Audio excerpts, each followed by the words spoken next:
IBSA tier 2 का exam और वो ट्रांसलेशन वाला सेक्शन एक ऐसा डर है जो लगभग हर किसी के मन में बैठ जाता है। तो आज हम इसी डर को जड़ से खत्म करने की बात करने वाले हैं।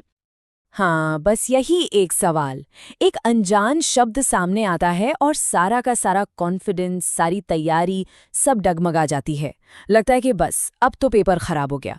लेकिन क्या हो अगर इस मुश्किल का एक बहुत ही स्मार्ट तोड़ो? चलिए आज इसी को समझते हैं। 80 से 90%। जी हाँ, सही सुना। ये कोई मजाक नहीं है। सही तकनीक अपनाकर अनजान शब्दों के बावजूद भी इतनी सटीकता से ट्रांसलेशन किया जा सकता है। ये कोई जादू नहीं, बल्कि कुछ स्मार्ट रणनीतियां हैं जिन पर हम आज बात करेंगे। तो देखिए, सबसे पहली और सबसे जरूरी चीज है अपने माइंडसेट में एक छोटा सा बदलाव लाना। दिमाग से ये बात निकाल दीजिए कि एक परफेक्ट शब्द दर शब्द अनुवाद करना है। असली लक्ष्य है बात को सही तरीके से पहुंचाना। मतलब परफेक्शन नहीं, कम्युनिकेशन। जरा सोच कर देखिए, जो कॉपी चेक कर रहा है वो क्या ढूंढ रहा है? वो ये नहीं देख रहा कि किसी को डिक्शनरी का हर शब्द रटा हुआ है या नहीं। वो बस ये जानना चाहता है कि क्या वाक्य का जो भाव है, जो असली मतलब है, वो समझ में आया है। तो हमारा सारा फोकस शब्दों पर नहीं, बल्कि पूरे सेंटेंस के सार पर होना चाहिए। तो सवाल उठता है कि ये भाव पकड़े कैसे? यहीं पे आती है हमारी पहली टेक्निक, कॉन्टेक्स्ट से जासूसी करना। यकीन मानिए, किसी भी अनजान शब्द का जवाब अक्सर उसी के आसपास, उसी वाक्य में ही छिपा होता है। जैसे कि ये वाक्य देखिए। अब मान लीजिए एग्जाम में ये सामने आ गया और स्ट्रिंजेंट का मतलब नहीं पता, तो घबराना बिल्कुल नहीं है। यहीं तो असली खेल शुरू होता है। ये वाक्य खुद हमें इशारा देगा। चलिए इसे 3 आसान स्टेप्स में तोड़ते हैं। पहला, आसपास के शब्दों को देखो, गवर्नमेंट और पॉलिसी। ठीक है। दूसरा, वाक्य का मूड समझो। सरकार की पॉलिसी कैसी हो सकती है? या तो सख्त होगी या लचीली। और तीसरा, बस लॉजिक लगाओ। यहाँ स्ट्रिंजेंट का मतलब सख्त या कठोर होने का चांस ही सबसे ज्यादा है। बस बिना डिक्शनरी के मतलब मिल गया। तो एक बात हमेशा याद रखनी है, कॉन्टेक्स्ट हमारी वोकैबुलरी से कहीं ज्यादा पावरफुल है। अगर कॉन्टेक्स्ट पकड़ में आ गया तो समझ लीजिए आधी लड़ाई तो वहीं जीत ली। दूसरी ट्रिक है शब्द को ही तोड़ देना। कई बार बड़े बड़े अंग्रेजी शब्द छोटे छोटे टुकड़ों से बने होते हैं, जैसे मिसकम्युनिकेशन। इसमें मिस का मतलब होता है गलत और कम्युनिकेशन का मतलब है संचार। दोनों को जोड़ दो, क्या बना? गलत संचार। कितना सिंपल है।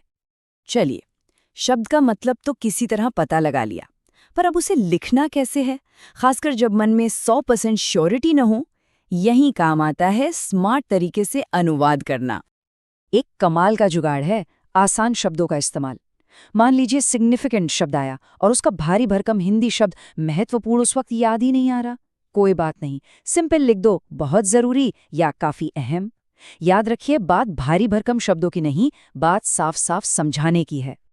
कभी कभी अंग्रेजी का एक बहुत लंबा चौड़ा वाक्य फंसा देता है, तो घबराने की बजाय एक काम कीजिए, उसे तोड़ दीजिए।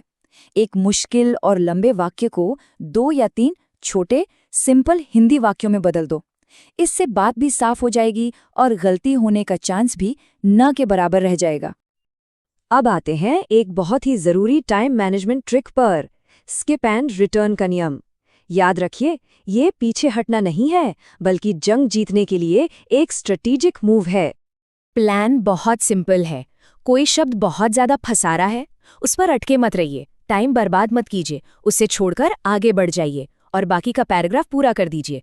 जब आप आखिर में उस शब्द पर लौट कर आएंगे ना, तो पूरे पैराग्राफ का कॉन्टेक्स्ट मिलने की वजह से उसका मतलब खुद ब खुद चमकने लगेगा।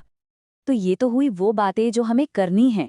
अब फटाफट ये भी देख लेते हैं कि क्या बिल्कुल नहीं करना है। ये वो आम गलतियां हैं जो सीधे सीधे नंबर काटती हैं।